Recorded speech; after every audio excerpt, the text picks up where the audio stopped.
हर हर महादेव। हार्दिक स्वागत करती हूँ आप लोग का अपने चैनल पे। आज बताने वाली हूँ 2026 में वैशाख कृष्ण पक्ष की बरुधनी एकादशी व्रत कब रखा जाएगा, इसका शुभ समय बताने वाली हूँ, किस दिन रखा जाएगा, इसका पारण का समय बताने वाली हूँ। तो प्लीज़, और इसका कथा भी मैं सुनाऊंगी, तो प्लीज़ मेरे चैनल बने रहे, मेरे चैनल सब्सक्राइब, वीडियो को लाइक कर दे। कमेंट में आप जो भी लिखना चाहें, इष्ट देव का नाम या कुछ भी आप लिखें तो हमें ये होगा कि मेरा चैनल भी पसंद किया जा रहा है। तो आप लोग ज़रूर कमेंट में लिखिए, जो पूछना वो पूछ सकते हैं, तो मैं रिप्लाई दूंगी आप लोग को। तो चलिए मैं शुरू करती हूँ। कब एकादशी व्रत है इसका कथा भी अंत में सुनाऊंगी। वैशाख माह के कृष्ण पक्ष की एकादशी का नाम बरुधनी एकादशी है। यह इसी व्रत को बरुधनी एकादशी का व्रत करके महाराजा मनधाता ने मोक्ष की प्राप्ति की थी, और जो कि इस वैशाख कृष्ण पक्ष की एकादशी व्रत से प्राप्त होता है। और सूर्य ग्रहण, विधिवत स्नान, पूजन, 100 बार स्वर्ण दान करने का जो फल नहीं होता वह केवल वैशाख कृष्ण पक्ष की बरुधनी एकादशी का व्रत करने से फल मिलता है। श्रद्धा लोग इसे पूरे भाव से करते हैं, जो कि वैशाख मास में 2 एकादशी आती है, एक बरुधनी एकादशी आती है और दूसरा मोहिनी एकादशी। शुक्ल पक्ष का जो एकादशी है मोहिनी एकादशी नाम से जाना जाता है। तो बरुधनी एकादशी व्रत करने वाले के सभी मनोरथ पूर्ण होते हैं। वह इस लोक में और परलोक में सुख और ऐश्वर्य का भोग करता है और अंतकाल में स्वर्ग का सुख भी पाता है। तो इस एकादशी की बहुत बड़ी विधि है। वैशाख मास के कृष्ण पक्ष की बरुधनी एकादशी का नाम जो है कि व्रत करने वाले के सभी पुण्य फल अनायास ही प्राप्त हो जाता है। बरुधनी एकादशी का व्रत करने वालों को सभी पाप नष्ट हो जाते हैं, और इस कथा को या सुनने से या पढ़ने से मतलब हजारों गोदान का फल प्राप्त होता है। अंत में वो विष्णुलोक को प्राप्त होते हैं। हर सुख भोग कर सुख समृद्धि, बाल परिवार सब सुख से भोग कर विष्णुलोक को प्राप्ति होती है, मोक्ष की प्राप्ति होती है। मास के जो बहुत पुण्यदायी एक बरुधनी एकादशी है कृष्ण पक्ष की, और 2 शुक्ल पक्ष की भी। दोनों जिसे व्रत रहना हो जरूर इसे व्रत को रहे। अगर व्रत नहीं रह पा रहे हैं कोई तो अपने पूजा जरूर करिए। उस दिन चावल नहीं खाइए।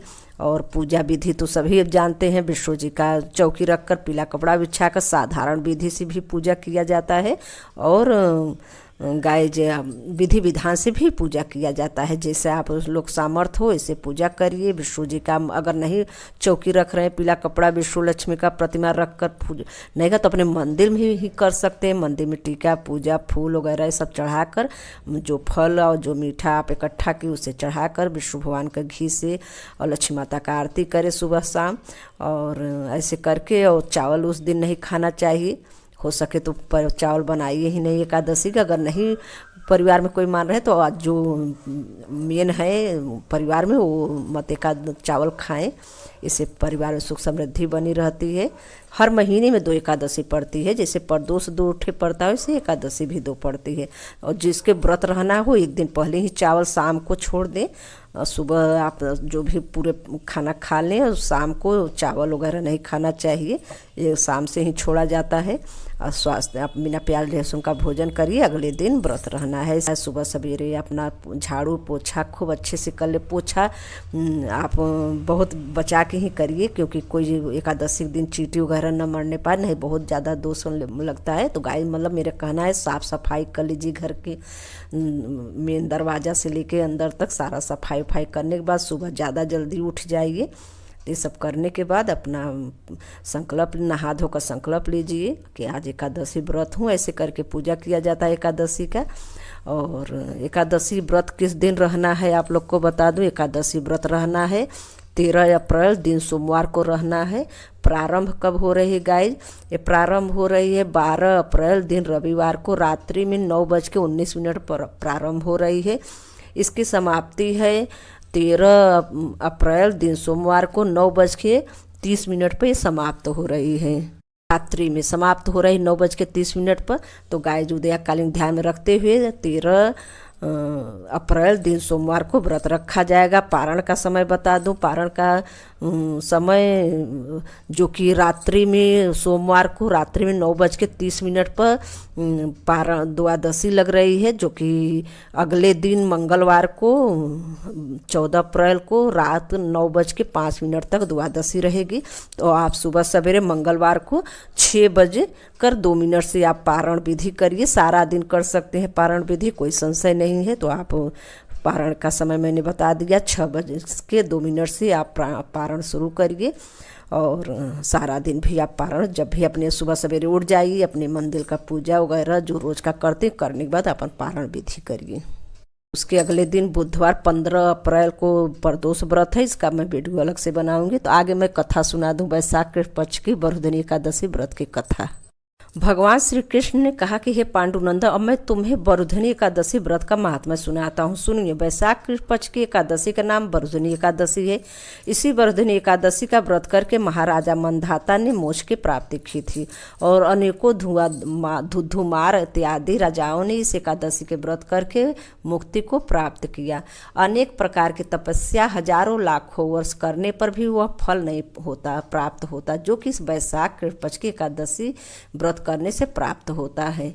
तो जो इस वैशाख एकादशी व्रत कृष्ण पक्ष की एकादशी का व्रत से प्राप्त होता है, तो इस ग्रहण एकादशी का व्रत प्राणी मात्र को करना ही चाहिए। सूर्य ग्रहण में कुरुक्षेत्र में विधिवत स्नान पूजन कर 100 बार स्वर्ण करने का जो फल प्राप्त नहीं होता, केवल वैशाख कृष्ण पक्ष की बरुधनी एकादशी का व्रत करने से होता है।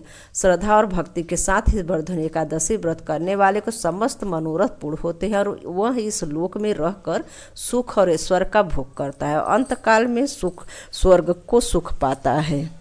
गजदान महान पुण्य को देने वाला और पाप एवं संताप का नाश करने वाला। अवश्य दान भी पुण्यदान प्रद है, मगर गजदान के समान नहीं है। और भूमदान का पुण्य अत्यंत ही महान है, उसकी तुलना अवश्यदान और गजदान एकदम तुच्छ है। भूमदान में भी अधिक पुण्य फल तिल दान में है और तिल दान से अधिक हेम स्वर्ण दान में है और स्वर्ण दान से भी अधिक पुण्य अन्नदान में है। अन्नदान महा और अच्छे फलों को देने वाला है, इसके समान पुण्य संचय करने वाला कोई अन्न दान नहीं। अतिव भूमि की माता स्वरूप यही सब पदार्थों को उत्पन्न कर जगत के पालन करती है और यही देवता दैत्य यक्ष गंधर्व और मनुष्य को पालने वाली है। तथापि इससे भी अधिक और महान पुण्य अन्नदान में है, क्योंकि इससे भूखी आत्मा संतुष्ट हो आशीर्वाद देती है। यह दान यति पृथ्वी पर स्वर्गपरी है, तथापि कन्यादान इससे भी अधिक पुण्यप्रद और मनोरथों को पूर्ण करने वाला है, मगर अन्नदान और कन्यादान से भी श्रेष्ठ विद्यादान है। यह दान धर्म अर्थ काम मोक्ष को देने वाला है। वैशाख कृष्ण पक्ष की बरुधनी नाम की एकादशी का व्रत करने वाले को सभी पुण्य फल अनायास ही प्राप्त हो जाते हैं। शास्त्रों ने बताया है कि जो दुष्ट मंद बुद्धि मनुष्य कन्या बेचकर धन प्राप्त करता है, वह महान पापी होते हैं। वह अनेक जन्म जन्मांतरों तक नरक में वास करते हैं, अंत में पिंडाल योनि में जन्म पाते हैं। इसके विपरीत जो कोई कन्या वस्त्र और अलंकारों से संयुक्त श्रद्धा पूर्वक दान देते हैं, उनके पुण्य फल का वर्णन से शारदा और भगवान शंकर भी नहीं कर सकते। व्रत करने वाले को यह दशमी के दिन सायकाल ही एक समय एकादशी व्रत करने वाले को संकल्प करना चाहिए और संकल्प करने के पश्चात कांसे के पात्र में भोजन नहीं करना चाहिए। मांस मसूर कोदो सावा साग मदिरा दूसरे का जूठा अथवा बारंबार भोजन नहीं करना चाहिए। साथ ही साथ ये मन को एकाग्र और शांतिपूर्वक रहना चाहिए। एकादशी के दिन प्रातःकाल नित्य कर्मों से निर्मित होकर स्नान कर भगवान का पूजन या भजन करना चाहिए। इसी प्रकार बुरे भावों को मन में नहीं आने दे और नहीं आने देना चाहिए, जैसे कि कुशक्ति कार्य, जुआ, चोरी, झूठ बोलना और मैथुन इत्यादि न करना चाहिए। शांति से स्वास्तिक और बुद्धि धारण कर भगवान का भजन करना चाहिए। दिन और रात किसी भी समय निद्रा में वशीभूत नहीं होना चाहिए, बल्कि जागरण का कर भगवान के सामने नित्य गीता आदि करके भगवान का आराधना करे और पूजन करना चाहिए। इस प्रकार बरुधनी एकादशी व्रत करने वालों को सभी पाप नष्ट हो जाते हैं। इस कथा को पढ़ने और सुनने वालों को हजारों गोदान का फल प्राप्त होता है। अंत में विष्णुलोक की प्राप्ति होती है।